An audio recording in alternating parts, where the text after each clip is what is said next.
Blog Talk Radio.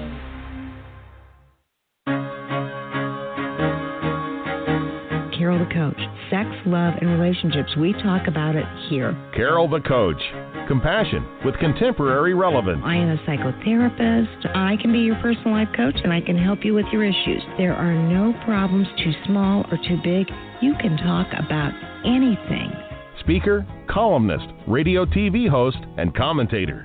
Carol the Coach brings messages of wellness and empowerment within reach of everyday people every day. Almost 5 years ago, I lost my soulmate in an accident. He was killed in a plane crash. Life just, for me, has seemed to stop. There are groups all over the city. I teach one. It is a specific way to start thinking so that you shift how you see the world, which then shifts your energy, and then you feel better and you actually see things differently. Carol the Coach. Always available, too, at carolthecoach.com. Now, I've got Russell on the line. I'm 47 years old. I'm a truck driver. I'm married. I have a wife in San Francisco. Okay. I haven't been home in 6 months. My thing is, I don't know if I have a sex addiction or what the problem is. Why do I want what I can't have? And as soon as I can have it, I don't want it anymore. You're right on target when you say, I don't know if I have a sexual addiction. Well, guess what? Yes, you do. And you know what? That's my specialty, Russell, so you're at the right place. Continue. I meet women online, and I'm in a different part of the country. I travel all 48 states, so I love sex. I hear self-esteem issues. You never felt good enough, and you didn't feel like you were getting what you should have then, and you're reenacting that now. Do you want to change that about yourself? You get what you need. I got an interesting email this evening, and I'll tell you what, it was from a person that said, Carol, I want a girlfriend so that I can have some accountability. I'm single, and I don't have any reason to change.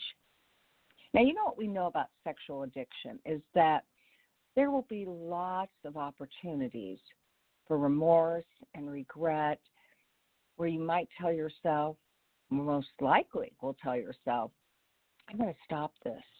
I'm sick of this. I don't want this in my life anymore. And then what happens? What happens is that the compulsion becomes strong again, and the next thing you know, you are headed for trouble. You're participating in the exact behaviors you said, I no longer want to be a part of. Now, we probably need to weigh in on this, but I'm telling you, my married sex addicts in good recovery say they thank their lucky stars for being in a relationship because it does help them to be accountable. It does help them to do the next right thing. And so I guess what I'm saying is I can really relate to this email. It would be very hard to be single and to stop sexual addiction unless you are miserable. If you are tired of that compulsive behavior and you're ready to name and claim it, the next best thing is to tell somebody that you think can make a difference in your life. Maybe it's your father. Maybe it's your sister. Maybe it's an employer. But to let somebody know what's going on so that you expose yourself to someone else and also their concern. Because this is the most difficult addiction to deal with. No doubt about it, process addictions are the toughest. And so I can really relate to the fact that, wow, you may not have experienced enough of a deal-breaking behavior to want to quit on your own. If I have single men or women that have been arrested, they've lost 1, 2, or 3 jobs because of their sexual addiction. They've, contracted AIDS. Some of the real deal-breaking behaviors, they will change. But what we do know to be true is that if there aren't deal-breaking behaviors, it's just super easy to say, I'm going to change, and then you don't. So I can really appreciate that email. And again, go to some SAA or SA meetings and let the fellowship know that you don't feel like you have enough accountability. In some way, they are your family of choice. And, boy, being a family of choice means that they can help hold you accountable. And that's what Carol the coach says. Hey, I'm so happy to be with you tonight. I am really struggling with my online course. I've got everything I need. I know exactly what I'm going to say. I've made recordings, and my platform isn't allowing me to put it together. And they want me to use a platform I'm very familiar with, but I think it's dull. So I don't know what I'm going to do. Hold me accountable. I'll let you know next week how I'm doing. I wanted it done by the third week in July. Looks like I won't have it done until the end of August, but I will keep you posted because help, her, heal is going to be an online course to help you work through the book so that you can get through the book if you're not a reader. If you have no impetus to do the exercises, you got to do them. It's one of those things that when you work it, it works, but if you just do it half, oh, you know what I was going to say. If you just do it halfway, well, let's say that, it's not going to be as effective. You've got to put your heart in it. And that's why there's a heart on the book, with fingerprints, no less, because we know that you can feel like a criminal when you've committed partner betrayal. And we know that you are the only person that can help her heal. I mean, she can do it herself if she has to, but since you caused it, why not do it with her, for her? You know, be the solution instead of the problem, right? And I'll tell you one more super exciting thing. I got my first royalty check today, and it was big. I mean, it was bigger than I thought it would be. Okay, it wasn't big, but it was big. And I said, wow, I need to make a copy and frame it. And then I need to add a couple of extra zeros to it and really make it something special.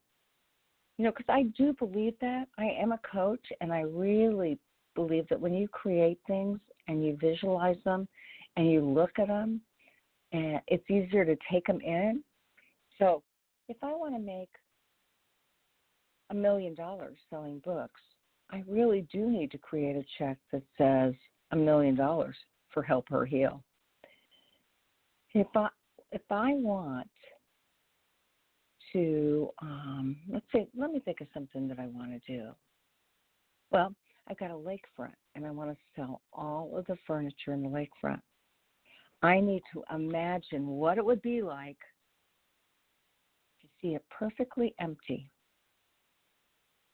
and perfectly where all my things are in the hands of people that I care and love. Oh, I'll sell them to strangers too, but I'd love to sell them to my friends. So think about something that you've wanted. And I'm going to ask you to do 3 things. I'm going to ask you to write down what it is you want, because when you write it down, you make it happen. Okay? The second thing I'm going to ask you to do is to close your eyes and visualize how it feels to be that, do that, see that, hear that, to experience that sensation. That really is the hard part. I mean, some people can do it for a few seconds, but to really get into a positive fantasy about doing something that you've really always wanted, that's a healthy choice, that starts the energy in motion. So write it down, because you'll make it happen. Feel the feelings, and then apply what we call the rule of 5. The rule of 5 is when you do 5 things each week to make your goal a reality. So, okay, that's what I've been doing with this online course, and certainly spinning my wheels in some way, but I'm getting good experience. I've joined a Facebook group on how to do this. I've gone ahead and made some videos. I've created all the transcripts. I've contacted my publisher to get the worksheets. I mean, I have done a lot of stuff to make my life happen because that's what I believe you have to do. And if you run into troubles, you just kind of chalk it up to, hey, this is part of the learning curve. This is part of what it takes to make something happen. It doesn't always run smooth as silk, even though I would like it to. Now, I was working with a man the other day who's really had some significantly good recovery. And his fantasies are coming back about acting out. And he's flirting with disaster. And he's clicking on thumbnail images. And he's putting words in Google to see if he can get by past his covenant eyes and his filters. I mean, he's really actively pursuing what I call flirting with inner circle behaviors. He wants to believe they're middle circle behaviors, but I explain that that's denial. Denial stands for don't even know I'm lying. And this man is not only lying to himself, but he is minimizing, rationalizing, justifying his behaviors. He's telling himself since it didn't really open up anything, he's not in violation. But you and I know he's in the midst of activating his sexual addiction, because why don't people understand this? Sex addiction is a brain issue. It's not like, okay, you wanted to do something, you looked at it for 15 minutes, and then you decided not to click on it. That was only deliberation. The truth of the matter is our brains are so powerful that when you're deliberating on something for 5, 10, 15 minutes, you might as well be doing it because you've already activated that reward center in your brain. So the point is not, okay, Carol, I'll go ahead and do it. The point is you cannot allow yourself that kind of manipulation, playing those kinds of games. You've got to be true to yourself. And boy, that's when you stop lying to yourself. When you can be true to yourself. Now, the truth of the matter is he has a very compulsive impulse control problem. Some people have been very traumatized. Some people have experienced abuse in their backgrounds. And that oftentimes leads to sexual trauma reenactment. And then there are those people that have been neglected. They've never attached to their parents. They've never been able to trust they can get what they need. And, Patrick Carnes says, wow, that is the toughest kind of injury. It results in an attachment injury. And tonight I've got Kellyb McDaniel on, and she is truly a pioneer in her field. She's the first clinician to name mother hunger as an attachment injury. And she's done a lot of research in exploring the repercussions of bonding, or I should say not bonding, with an emotionally compromised mother. I can really relate to this. Love my mother to death, but she had her mother walk out on her when she was 7 or 8. And that resulted in her alcoholic father, who was in and out of recovery, my grandfather. That resulted in him doing his best to take care of her, but eventually he had to put her in a boarding school. He knew he just didn't have what it took. So I grew up with a mother who never had any mothering. And consequently, she didn't know how to mother. My mother didn't drive, she didn't cook, she didn't clean, and she was somewhat loving and somewhat affirming until she got a crippling disease, and then she could no longer give. It was all she could do to kind of breathe in her own life. And so again, when you have an emotionally compromised mother, you really learn how to fend for yourself, and attachments may be more difficult. And Kellyb McDaniel is going to be talking to us about something she refers to as mother hunger. You know, she has really worked hard to destigmatize and reduce pathological diagnosis of women who suffer from this mother hunger. And so I've had her on before. She really works on intimacy and tolerance and getting down to the heart of addictive relational patterns. And I just am always excited to see what she has to say because she has made this her forte. So I want to welcome Kelly to the show because I truly believe mother hunger is something that many of my listening audience may never have heard of. So Kelly, welcome to the show. Hi, thank you for having me, Carol. It's good to be here. Well, thank you so much. And I'm just really excited about this terminology, mother hunger. And I was wondering, could you tell our listening audience what you see as mother hunger and how does it emerge? I'd be glad to. And I want to make sure you can hear me okay, as I am on a cell phone, and sometimes it breaks up a bit. So hopefully you can hear me. Loud and clear. How about me? Can you hear me? Oh, good. I hear you beautifully. Yes, I hear you beautifully. Thanks, Carol. Yes. Yes. So what is mother hunger exactly? And isn't that the million-dollar question? I think that mother hunger is multidimensional.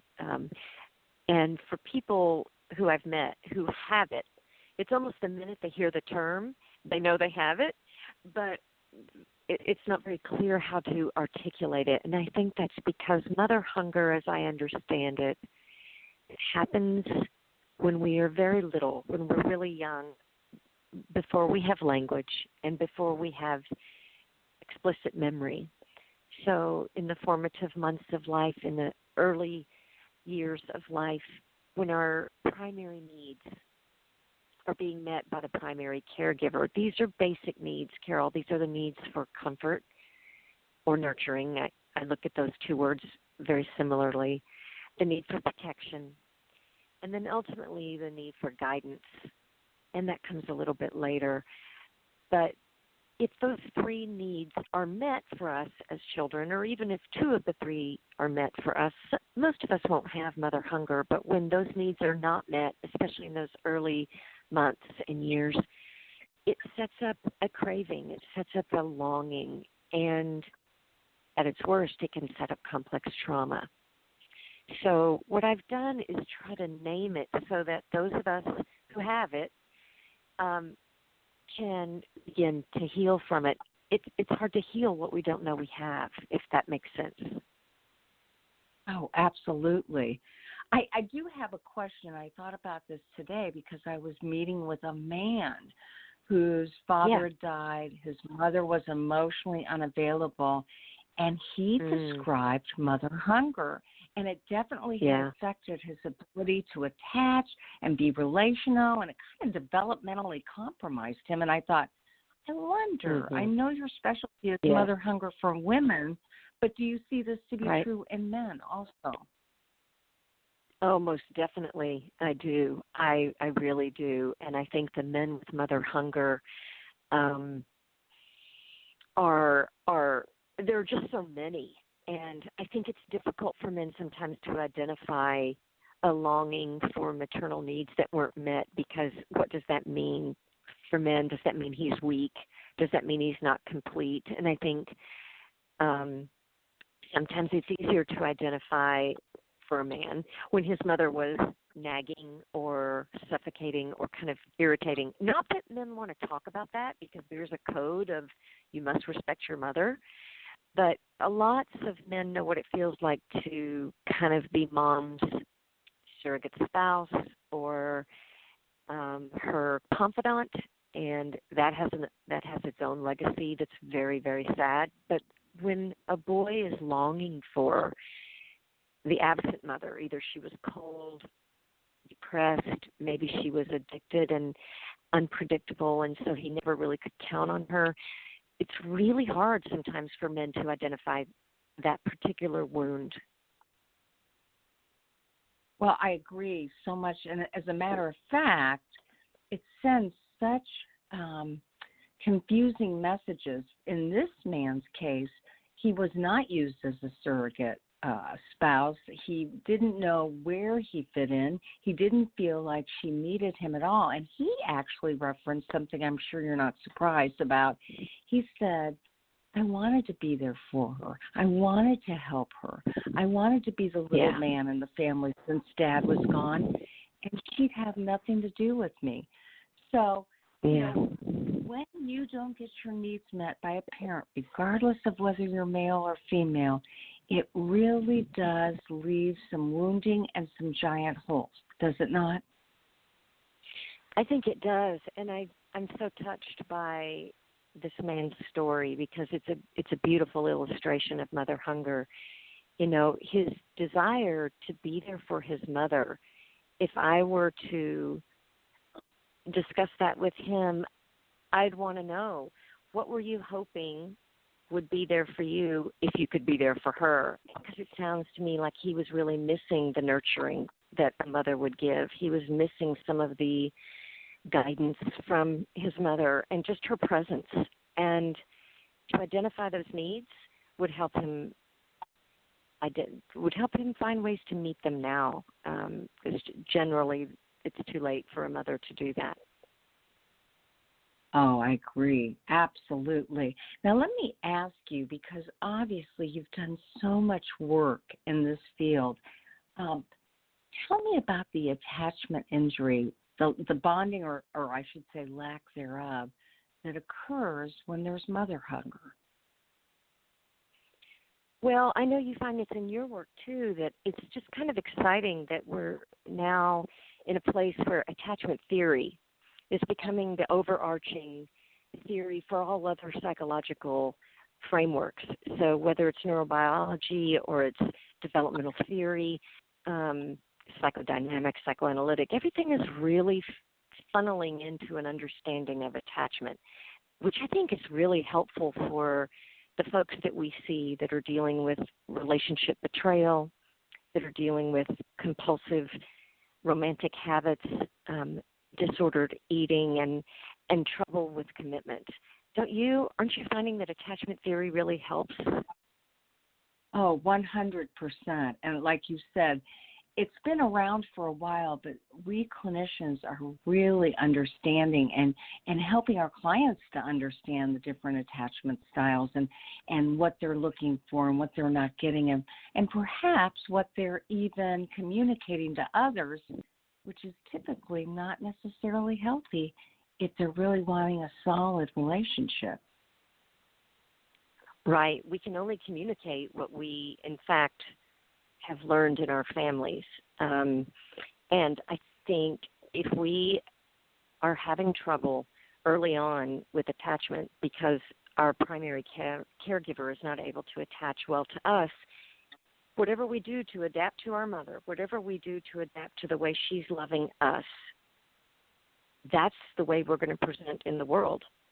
So if we needed to be anti-dependent and somewhat avoidant, that's how we're going to approach the world, and it's going to be difficult.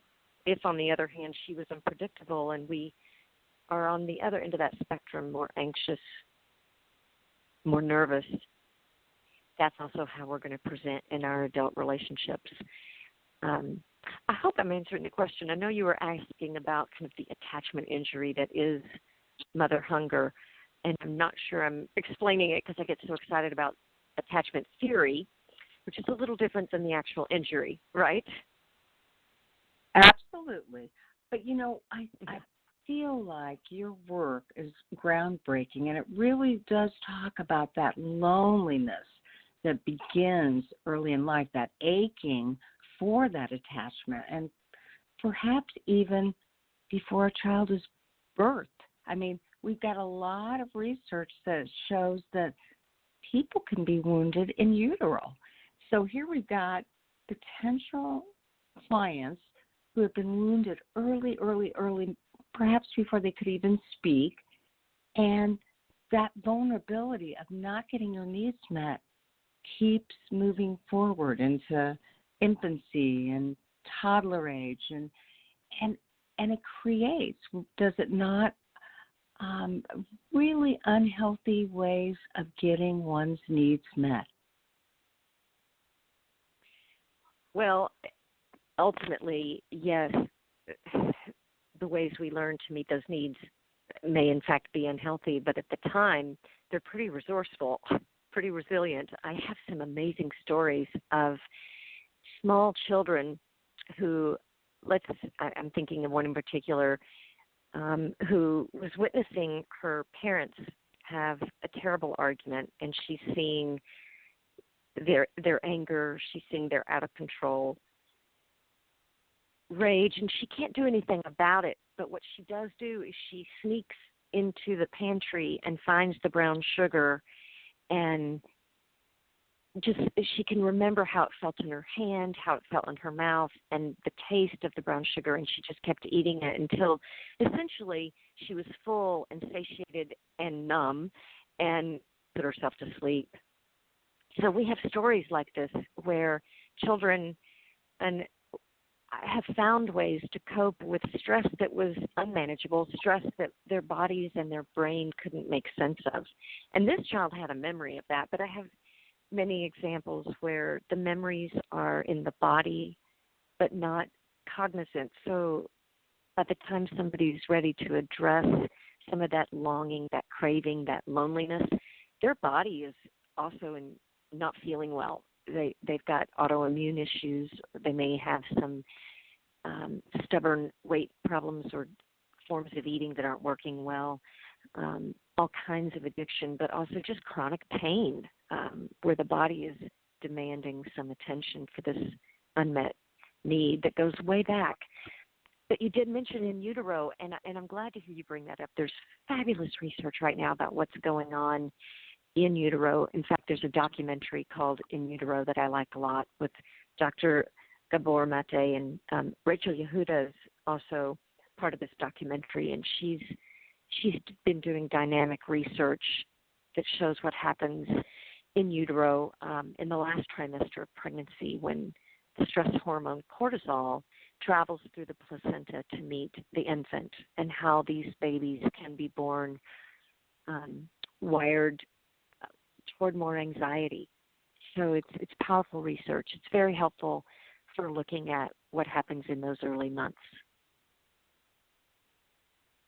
Yeah, and we're such a research-based clinical society that it really helps to get the research. I mean, we know anecdotally and through our own intuition what we've seen over and over and over again, but it's nice to see the research to substantiate it. So now I'm going to ask you some technical questions about mother hunger, if you don't care. That'd be wonderful.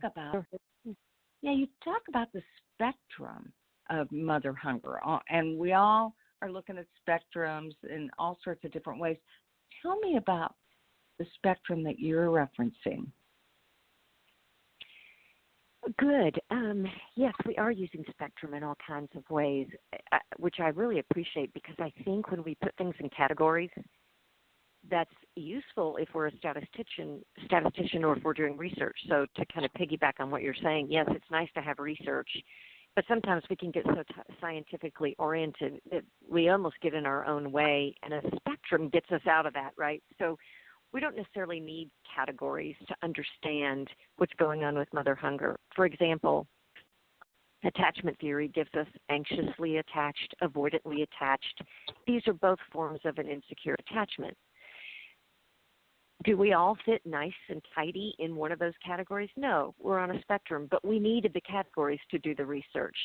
So I look at this with mother hunger, where there are folks with mother hunger who demonstrate more anxious, more nervous. They really know they have mother hunger. They're aware that they missed out on something.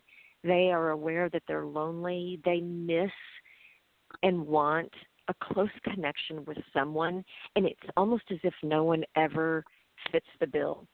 Whereas people that are on the other end of the spectrum, more avoidant, more dismissive, if I bring up the idea of mother hunger, they really look at me as if I'm speaking another language. Like, they don't register a need for anyone, much less their mother.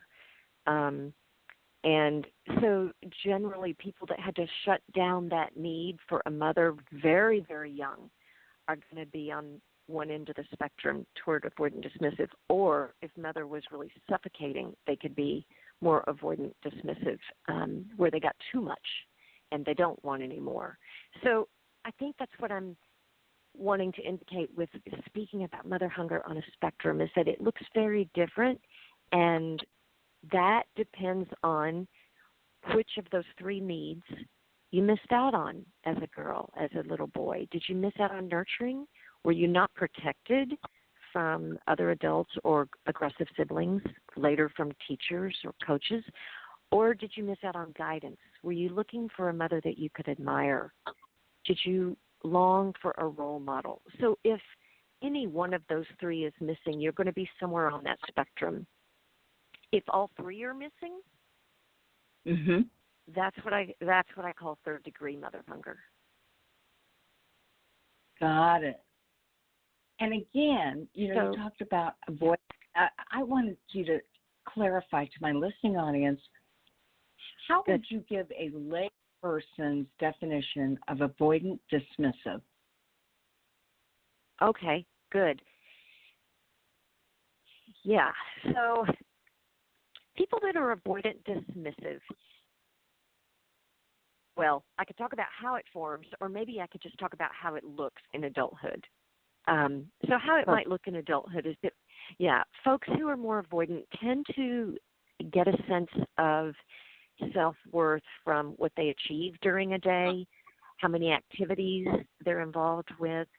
They tend to be fairly anti-dependent when it comes to romantic partners. In fact, after, let's say, the first 90 days to 100 days of a relationship, a lot of times people who are avoidant dismissive are easily bored by the relationship. They may terminate it. They may develop what starts to look like an allergy, where they're just like, ugh, get this person away from me. Because they're just not comfortable with vulnerability, with sharing emotions. They're very good at sharing ideas. Their logic is usually exceptional. These folks can get a lot done in a day, typically. So, but talk about a feeling, and someone who's more avoidant is going to get kind of drowsy or bored or fully dissociated, depending on the context and depending on who's asking the questions. So am I answering your question? Is that helping? Yes, you are, absolutely. By giving those kind of examples, it helps our audience know, hey, this is what avoidant dismissive looks like. Okay, so now we've talked about the spectrum, and we've talked about mother hunger being what you referenced as it can be third degree mother hunger. Now, sure, and I'm happy to talk some more about that. Yeah. Okay. Yeah, I want to know how you treat the different forms of mother hunger, because I know you do incredible intensives. Yeah. In fact, Carol, I find that for treating mother hunger, intensives are super helpful, but we can talk about that. What I'd like to speak to is I kind of drop this term, third-degree mother hunger, without really explaining it. So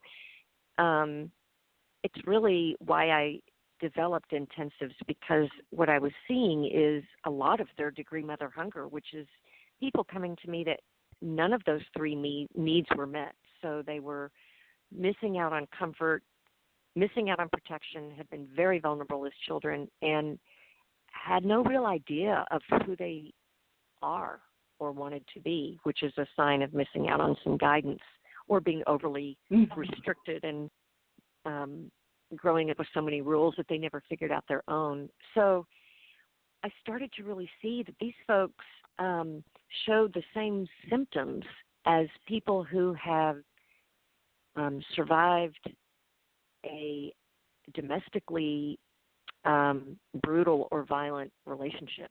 So, in other words, they were showing signs of complex trauma. And third-degree mother hunger, I now understand it as a form of disorganized attachment. It's truly complex trauma.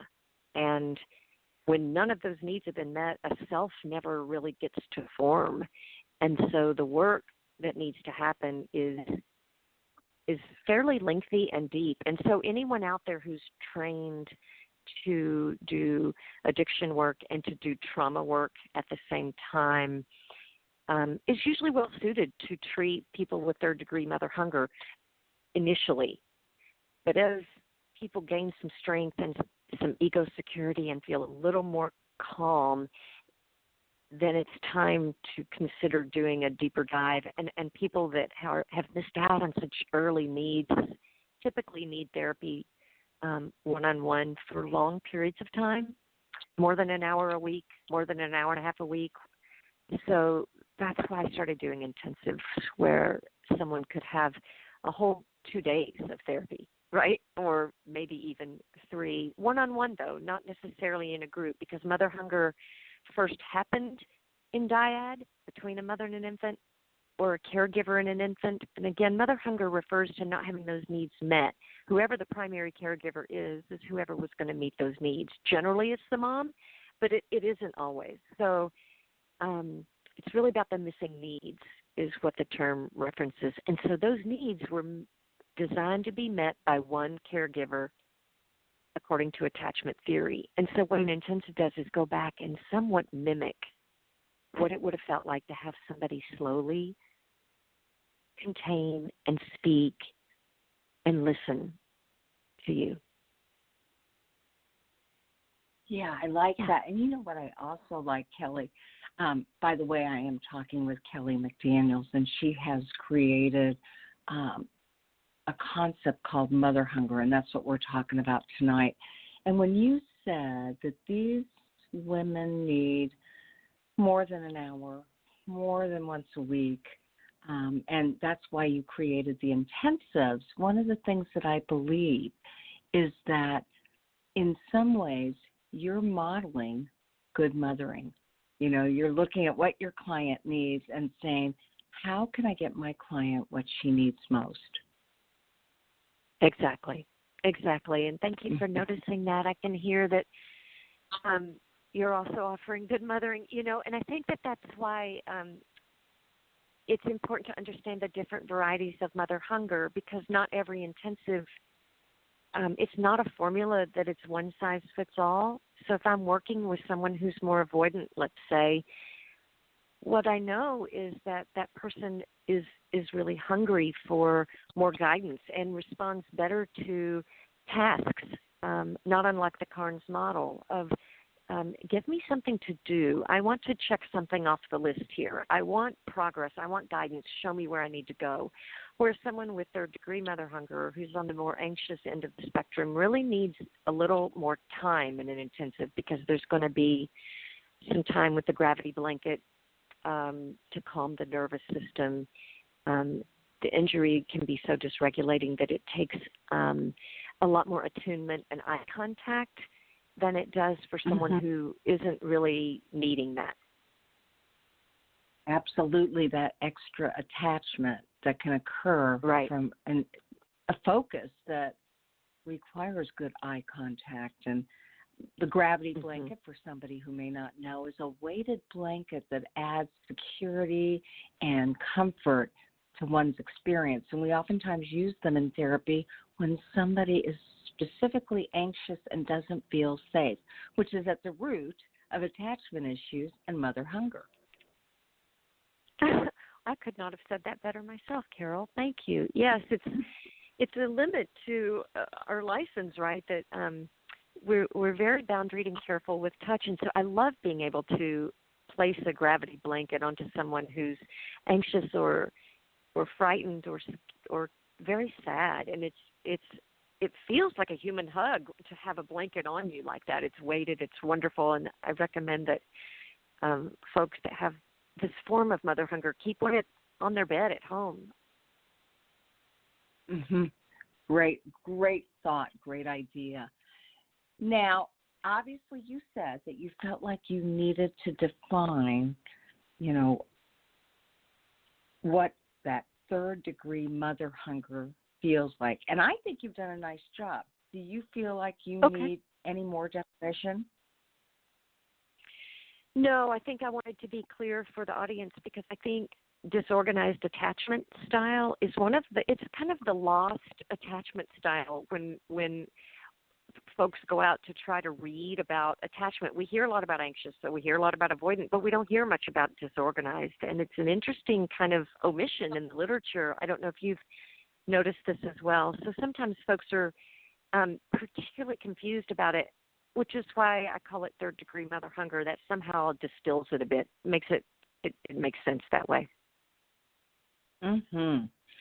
So I'm going to read some information that I got from your website, and I want you to elaborate a little bit about it. Okay? Okay. Sure. All right. So you say mother hunger fuels problems with mood, food, and human relationships. And, of course, being in the addictive field, I think about the fact that you referenced already food, but we may see women that look like they have SLA, sex and love addiction, when the root of their issues are mother hunger. Would you agree with that? 100%. In fact, it's because I work in the field with women who are struggling with love and sex addiction that I found mother hunger. I mean, I was looking for the root of this, and I kept seeing it over and over and over again, that the longing for, I'm going to use something like archetypal, like the longing for Prince Charming was really a longing for mommy. So it was through my work with women who are looking for perfect love, romantic bliss, that I discovered that the universal trait that unified all women, whether they seem to have serial lovers or just one person they were in love with, or never even really had much luck with relationships but mostly stayed in fantasy, was the common unifying thought was, I want that unconditional love that they didn't get and that sadly no lover can provide. Absolutely. And yet, again, that gets idealized and fantasized by looking for Prince Charming, which is what you just referenced. No one can have Prince Charming because Prince Charming doesn't exist. Relationships are experiential, they're realistic, and Prince Charming is in the movies. It's not in our lives. Right.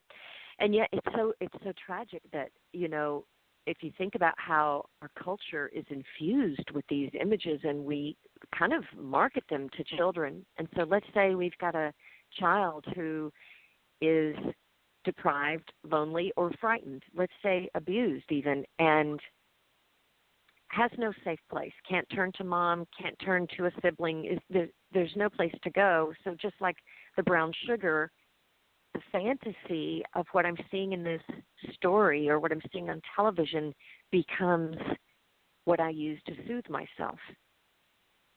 And so it happens very young that this idea that somebody will rescue me becomes attractive. Mm-hmm. Well, and I'm thinking about a client that I had who really would not let go of the prince and riding in on a white horse, and really felt like that was true love, and that's what she was going to look for. And in her relationship, she was one of a twin, and the twin got very, very sick when she was about 7 months, and the mother had to attend to her sister for 8 months, and then her sister died, making her mother very, very depressed. And so, here was a relatively healthy mother that I'm sure would have done a good job. But between having to attend to a very sick infant and then becoming depressed herself at the loss of her child, she just was unavailable for her daughter to such a degree that the daughter started looking elsewhere for attachment. And she looked towards her father, and her father ended up molesting her. And so she knew that she could not count on him in a healthy way, and she developed this fantasy about being saved or rescued from the combination of both neglect and abuse. Well said, and that's a beautiful illustration of a number of things. One, at 7 months of age, the brain is still in the largest growth spurt, right? From 0 to 18 months of age is the largest growth spurt where the parts of our brain that are designed for human relationship, communication, and emotion is just exponentially growing. And during that time, she lost her baby sister and her mother, essentially. 2 huge losses. And twins always have a sense of each other. They've been in the womb together. So to lose a twin for many people I hear is one of the biggest losses in their life. So let's add then her mother was not available. Then the next transferred attachment, she's lost her sister, she's lost her mother, is her dad, and he abuses her. So I'm thinking how resilient that she found a fantasy to hold on to, because for her to really know how alone she was would have been unbearable. Impossible, actually. Exactly, and such a good point. And I love the fact that you don't pathologize any kind of missing developmental attachment. You look for the resiliency in it so that you can help the client, I would assume, transition to another type of resiliency later on. Oh, beautifully said. Yes, exactly. So my sense is that you do similar work with the women and the men that you're working with, that I think that any form of addictive attachment, at some point it saved our life, and that needs some respect, because when I hear some of the stories of loss and grief and abuse, it's amazing to me sometimes that we all survive childhood. But we do, and we're resilient, and we do it. And I think it's where I get frustrated, too, because I do work primarily with women, and I am a woman, and I've grown up in this culture where terminology like borderline personality disorder, I'm sure on some level that's been helpful as far as getting medical care, but oftentimes it's so disparaging. It's meant to say this woman is just not redeemable, or she's resistant, or she's just too difficult. And I think when we can frame it through an attachment lens to look at how she's demonstrating what she learned to survive, it's an indicator of how much pain she must be in. It helps us develop more compassion as care providers. Absolutely. And we have a lot of clinicians and coaches that listen to this show, so hopefully we're helping them to realize that mother hunger isn't a pathology or a disorder. It's an injury. And that's what you keep bringing back to the forefront, that it is an injury. And that most kids do need that first experience of love. And when they don't get the love or the comfort or the protection, it's absolutely devastating. And so that's what we're talking about today, and that's called mother hunger. So let me ask you, you're not blaming mothers for their inability to give to their children what their children need. Oh, gosh.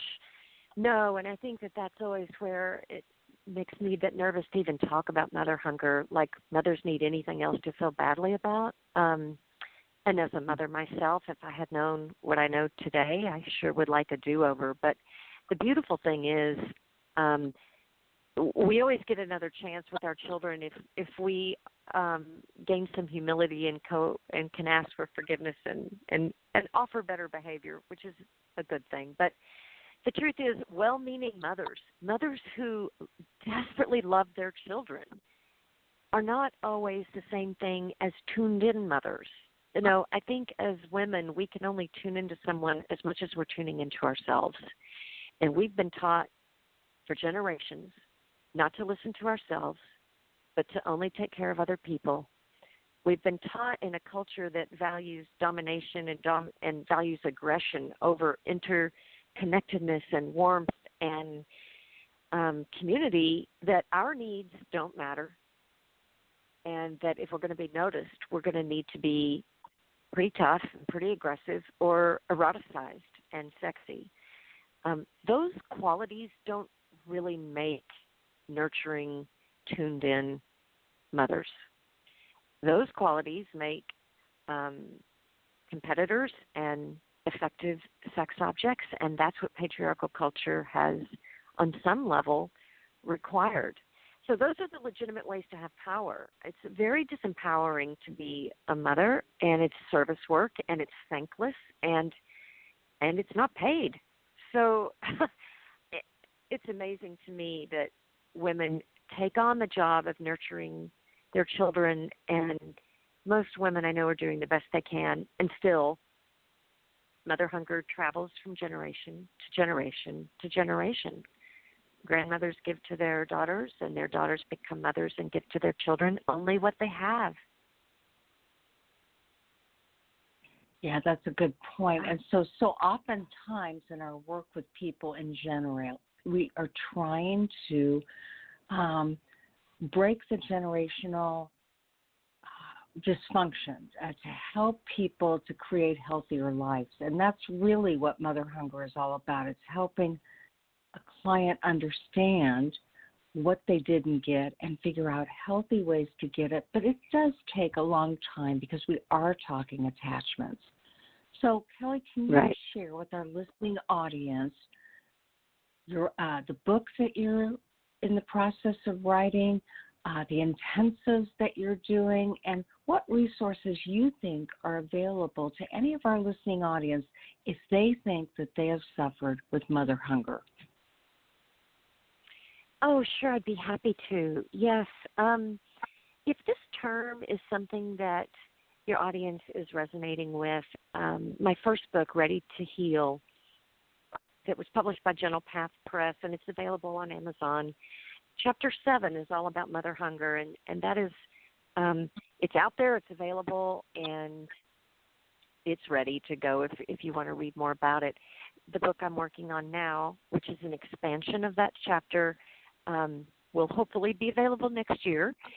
In the meantime, though, I think that if this topic is intriguing to you, anything that you want to Google and read about attachment style will be helpful to start identifying what it is you might have missed out on and what it is you might need now. You can also go to my website if you find this interesting and take the Mother Hunger quiz.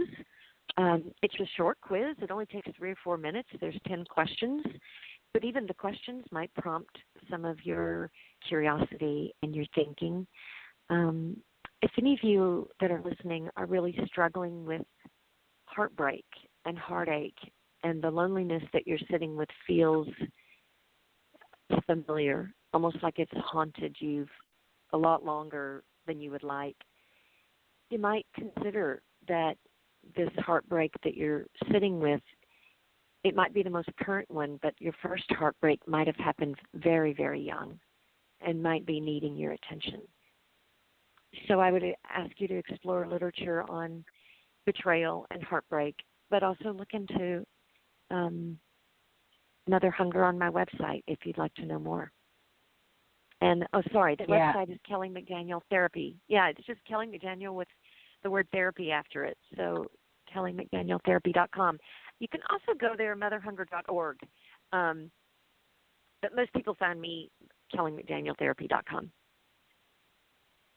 Absolutely. And, one of the things I know is that the best way to figure out if something applies is to take questionnaires or take surveys or to take quizzes. And so literally Kelly has developed this quiz. It is only 10 questions and at least give you an idea of what you might need to work on next to be able to attach and to feel that loneliness that so many of you have felt for such a long time. Because, Kelly, you and I both know that when there's this wounding and this loneliness, Patrick Carnes talks about it, what ends up happening is that there is trauma reenactment.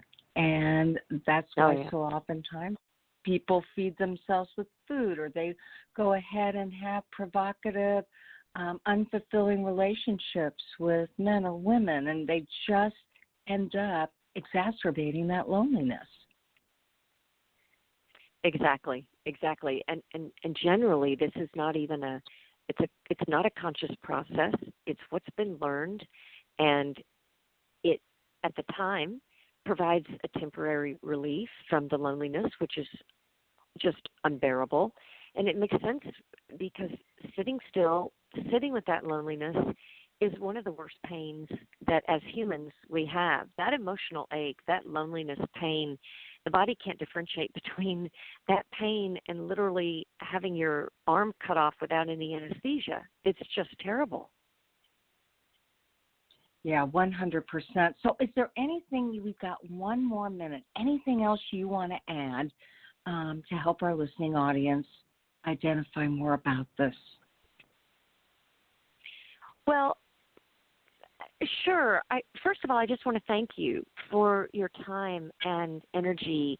This is one of the most lovely interviews, respectful of the topic, and I really appreciate it, Carol, because I think that this is a difficult topic. It's difficult for people to talk about, and I think it's really hard to listen to because either we're a mother and we have regrets of how we've done it, or we have our own achy loneliness for the way we were raised. And so listening to this is very challenging. And so thank you. And I just want to thank your audience for their willingness to listen to this topic as well. And if mother hunger resonates for you, I want to just say you're not alone at all. And I also want to say I wish what we had were mother hunger support groups out there, kind of like cancer survivor support groups, because when we're going through something like this and we're alone with it, which is loneliness on top of loneliness, it's a form of disenfranchised grief. And if we can share that with people, it helps a lot. So that's my wish, is that that you can find people to discuss this with, maybe a book study or something. Well, I absolutely love that. Plus, I believe when you name it, you claim it. And I was telling my listening audience that earlier in the show. And you just named and claimed something that I'm sure will evolve, and that is Mother Hunger Support Group. So if anybody out there in the listening audience is interested in that, contact Kelly McDaniel or myself, and we can begin to put a list together and perhaps do an online or Zoom group to fulfill that need. And again, Kelly McDaniel's website is kellymcdanieltherapy.com. And you all know that you can reach me at carolthecoach.com. Kelly, thank you so much. And I look forward to hearing more about the book once it's published. Wonderful. I will be in touch when it's published, and thank you so much for having me today. All right, Kelly, you take care. All right. You too. Bye. Bye-bye. So again, that was Kelly McDaniel, and she is an expert in the field of mother hunger. And I am just so happy to be bringing you topics that you may not have heard about. If you're a man and you think you're experiencing that, send me a note. Let's see if we can't get something worked out. We said it applies to men too. And I'm meeting more and more men with sex and love addictions. So If you think you got one of those, you may have an issue with mother hunger. All right, as I say at the end of every show, hey, there is only one of you at all times. So fearlessly have a good week and the courage to be yourself. See you next time.